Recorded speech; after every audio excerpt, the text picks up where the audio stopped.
বাইরে বৃষ্টি পড়তেছে আর এরা শুরু করে দিছে আইসক্রিম খাওয়ার জন্য, পাগল হয়ে গেছে। দেখছেন এদের কর্মকাণ্ড।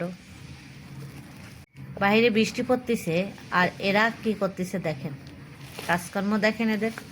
এই ঠান্ডার সময় আবার নাকি আইসক্রিম খাবে, একটা কথা হলো বলেন তো? এরকম আইসক্রিম খেলে ঠান্ডা লাগবে না? হ্যাঁ, খুলো। খুলতে পারছো না নাকি? দেখি, পাগলের মতো কাজ কারবার করে। এই যে,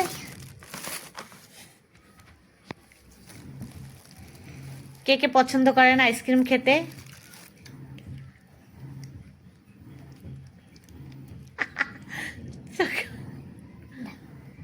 হুম, যা।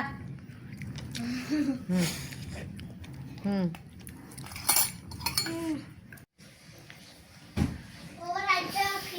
এই যে সবাইকে দিলাম, খাও তুমি, আমি খাবো না, আমার গলা ব্যথা হবে।